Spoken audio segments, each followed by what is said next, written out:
Namaste everyone, this is Ramona.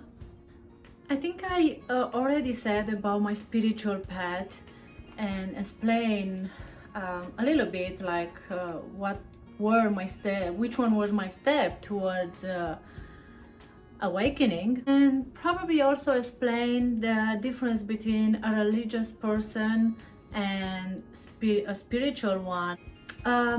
Religious person will do what they're told no matter what is right, whereas a spiritual person will do what is right no matter what they're told. Let me ask you a question. From where is your guidance coming?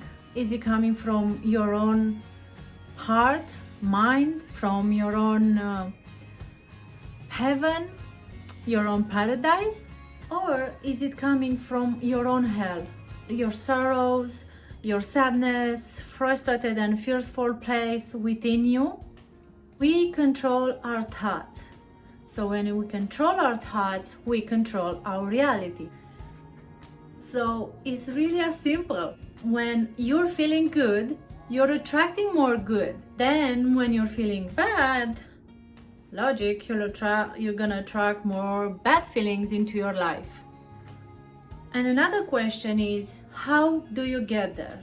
How do you raise your vibration? And how do you hold it?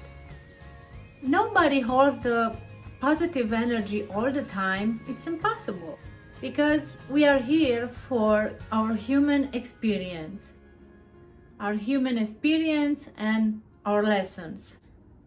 So if you think that once you will obtain happiness or high vibrational energies, or that you can create your own heaven, your own paradise, that you can keep it forever, that will not happen.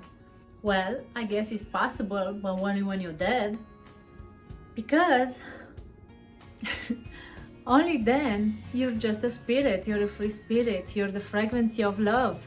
Here on earth, we expand as human from every conflict. And also, every time we feel badly, we can control our thoughts and our emotions. And you can just say, okay, let me look at this from a different perspective. And also, if we thought that this is really bad for us or really hard to get out from this badly feeling, let me tell you this. It's just a belief system. If you believe it's hard, it's gonna be hard. So you're making it hard. Irrational fear is just false. A false belief system. The key is to control your thoughts. Because if you can control your thoughts, then you can control your own reality. One of the things that I've saw in so many people is just the continuous search for answers. Everyone wants answers about relationships, and for the majority of people, it's never the deepest thing. Like, is it coming back? Is it still love me? Am I gonna meet someone? I know relationships are important because they have massive ways of learning from each other. Good or bad, it's all learning. But when are we going to start to love ourselves? When? When are we going to start doing so? I mean, how wonderful is not to put your happiness in someone else's hand.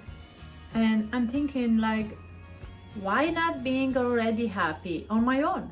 And if I find someone to whom I can share, expand, that will be so wonderful. Instead of being unhappy, of not having someone significant in your life, just figure having your own business. Would you let it to somebody else's hands, or would you take care of it? You will not hand it to somebody else, right?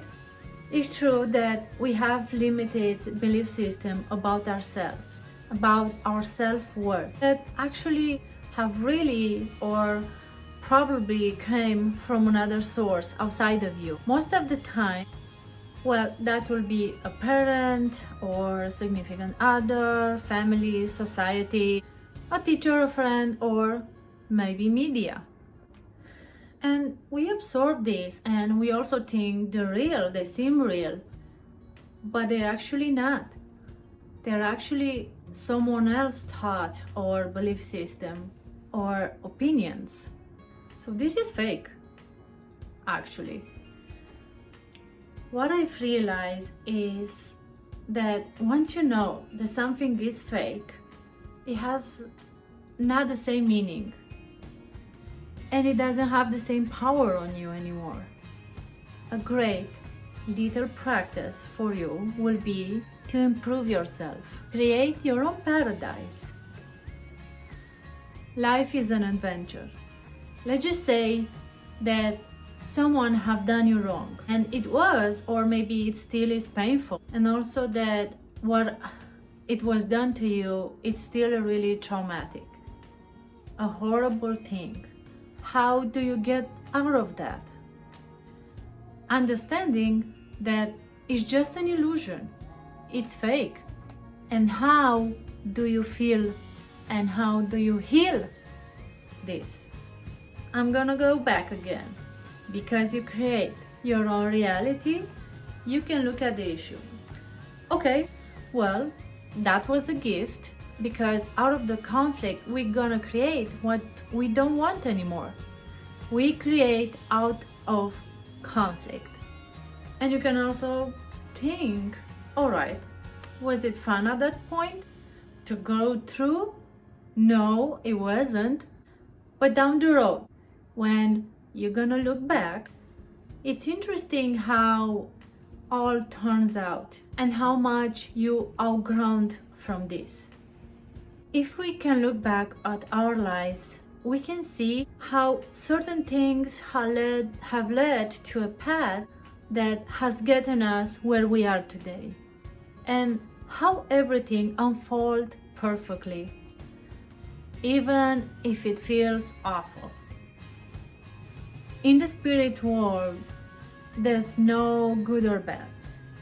It is just an experience to help our soul to expand. I mean, what's your life mission? To love and to expand, period. That's it.